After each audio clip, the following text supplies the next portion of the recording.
రా బామర్ది. బావా మన నెమలి వాహనానికి 2 వారాలకు సరిపడే పని దొరికింది. నువ్వు రావాలి. అరికేం బామర్ది, వస్తే పోలా.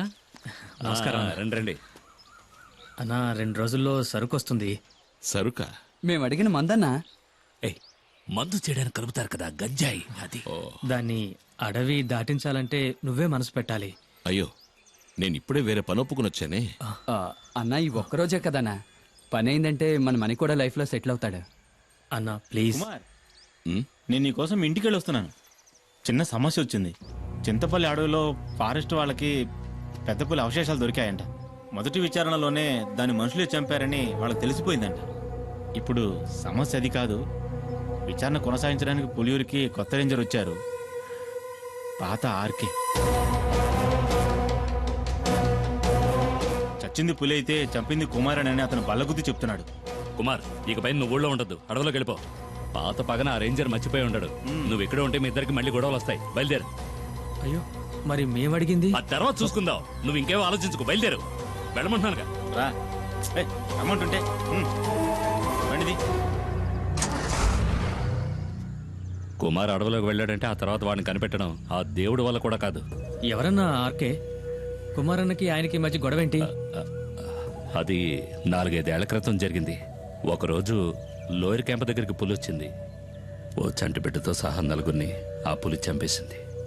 పులిని వెతుక్కుంటూ కుమార్ అడవిలోకి వెళ్ళాడు. ఈసీసీఎఫ్ ఆర్డర్తో ఆ రోజు రేంజర్గా వచ్చిన వాడే ఆర్కే.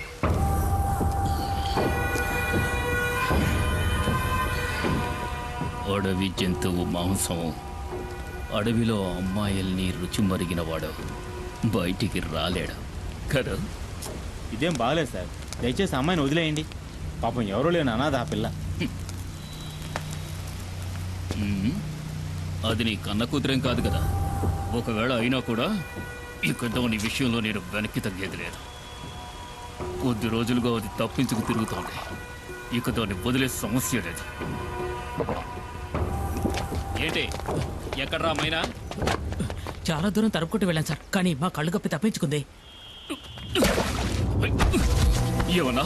లేదు సార్, ఎక్కువ దూరం వెళ్ళుండదు. ఎలాగైనా సరే అమ్మాయిని వెతికి పట్టుకుంటాం.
నువ్వెందుకు దూకావు?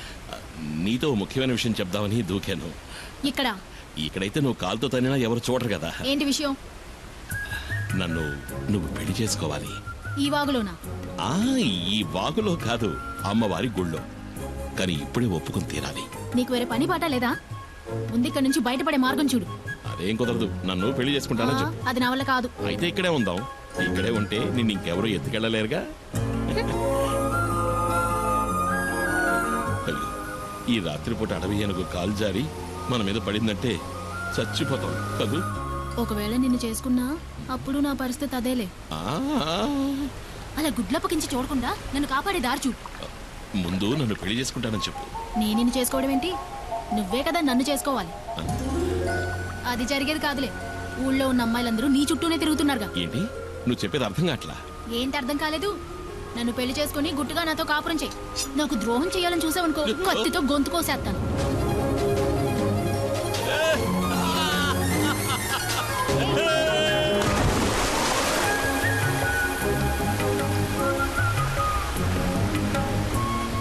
బండలు బాగా పాచిపట్టాయి, జాగ్రత్తమేమో. ఈ ఎత్తుకోమంటావా? బండల్లోనూ నీళ్ళలోనేగా ఇన్నాళ్ళు నేను నడిచింది. ఓ అది నిజమే కదా.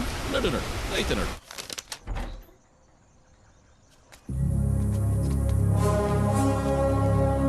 సారు, ఈ అమ్మాయి నా సొంతం. దీన్ని నేను పెళ్లి చేసుకోబోతున్నా. ఇంకెప్పుడు నీ నీడ కూడా దీని మీద పడకూడదు. పడితే ఈ కుమారస్వామి ఆయుధం నీ గుండెల్ని చీలుస్తుంది.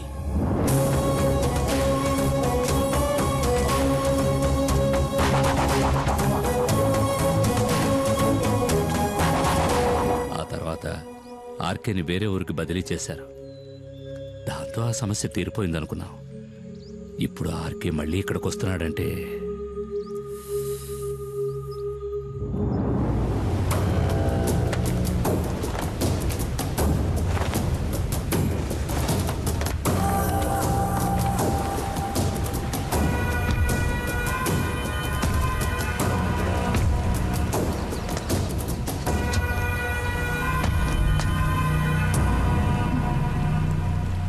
మైనా మైనా అడవి మైనా.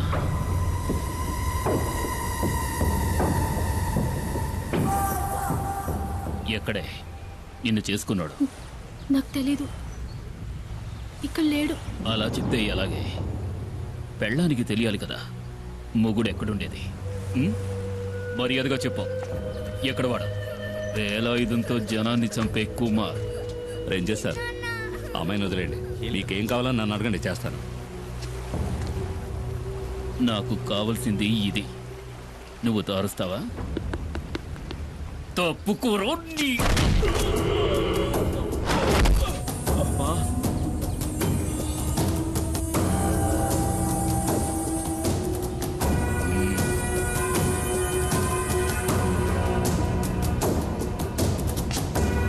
నిన్ను తీసుకెళ్ళి కొంచెం విచారించాలి.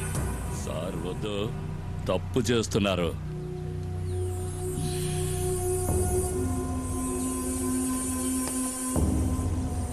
ఒక బిడ్డని కన్నా కూడా నీ ఒంట్లో బిగి కొంచెం కూడా తగ్గలేదు. సార్ వద్దు, వదిలేయండి. వదిలేయండి.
పులి వెనక్కి తగ్గింది భయంతో కాదు, వేటాడడానికి.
నేను తలుచుకుంటే నిన్ను ఇక్కడే చంపేయగలను.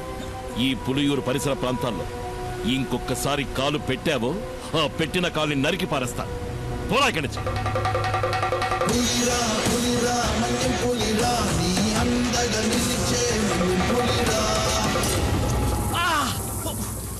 కుమార్ కొట్టాడంటే ఒళ్ళు హోనం అయిపోద్ది. దాన్ని సరిచేయడానికి ఈ పెద్ద ఆయన తప్ప ఇంకెవరూ లేరు. లేచి తిరగడానికి అన్నాడు పడుతుందో. ముయ్యరా ప్రాణం పోలేదని సంతోషపడటం మంచిది. 400 కిలోల బరువున్న పెద్ద పులిని దాని గుహలోకే వెళ్లి వేటాడి చంపగలిగిన వాడే కుమారు. ఆ కుమారు భార్య చేయబట్టుకులాగి దెబ్బలు తిన్నావు కదా సారు. కొంచెం మెల్లగా మాట్లాడావు. నా భార్య ఇంట్లోనే ఉంది. వాసంతి ఏంటి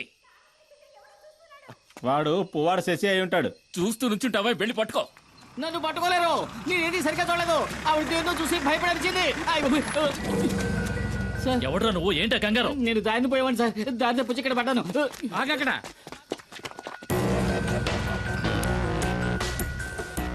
రమణాచారి ఏసీపీ ఇన్ఫర్మేషన్ వచ్చింది. రేపు ఉదయం వస్తారనుకున్నారు. నిన్న సాయంత్రమే పులియూరుకు వచ్చాను. అప్పుడే తెలిసింది మీకు యాక్సిడెంట్ అయిందని. చూస్తుంటే ఇది యాక్సిడెంట్లా లేదే రేంజర్. ఏదో పులి దాడి చేసినట్టుంది. దిగులు పడకండి, నాకంతా తెలుసు. నేను పులివేటకే వచ్చాను. దానికి ఈ రేంజర్ సహాయం కూడా కావాలి. మీ పేరేమిటండి? దివాకర్ సార్. సరే, మీరు ఇక వెళ్ళొచ్చు. ఈ వైద్యుని కూడా తీసుకువెళ్ళండి. నేను ఈ రేంజర్తో కొన్ని విషయాలు మాట్లాడాలి. ఇది తమాషా కాదు కుమార్, జాగ్రత్తగా ఉండాలి. ఇంతవరకు పోలీస్ ఆఫీసర్లు ఎవరు నేను వెతుక్కుంటూ ఈ ఊళ్ళోకి రాలేదు. ఇదే మొదటిసారి. కుమార్ ఏం చేశాడని? చూడనా, నువ్వు విషయం తెలియకుండా మాట్లాడుతున్నావు. పులిని చంపిన కేసు అయితే దానికి జామీన్ కూడా ఇవ్వరు. నేనే పులిని చంపానడానికి సాక్ష్యం ఏమిటి? అయ్యో కుమార్, ఎఫ్ఐఆర్ రాసింది ఆర్కే గనుక దానికి సాక్ష్యాలేం అక్కర్లేదు. ఆధారాలు అంతకంటే అక్కర్లేదు. అడవిలో ఏ మృగాన్ని చంపిన కేసైనా రేంజరే స్వయం సాక్షి అవుతాడు. కోర్టుకు అది సరిపోతుంది. అది చాలదన్నట్టు ఆర్కేను కొట్టిన కేసు ఒకటి. దివాకర్ చెప్పింది కూడా నిజమే కుమార్. కొన్నాళ్ళ పాటు నువ్వు ఎక్కడైనా ఉండడం మంచిది. ఎందుకని? నేనేం వెతుక్కుంటూ వెళ్ళి అడవిలో ఉన్న పులుల్ని చంపలేదే. చంపాను నిజమే. ఊళ్ళోకి చొరబడి పులియూరు ప్రజల్ని దారుణంగా చంపిన వాటిని చంపాను. అదేం పెద్ద నాకు తప్పనిపించట్లేదు. ఊళ్ళో వాళ్ళని పులి చంపితే కేసు లేదు. ఊళ్ళో వాళ్ళని చంపిన పులిని ఈ కుమారు చంపితే కేసు. ఈ పని కోసం నన్ను ఉరి తీసినా సరే ఆ రేంజర్ లాంటి ఎదవలకు భయపడి అడవిలోకి వెళ్ళి ఎక్కడో తలదాచుకోవాల్సిన అవసరం నాకు లేదు.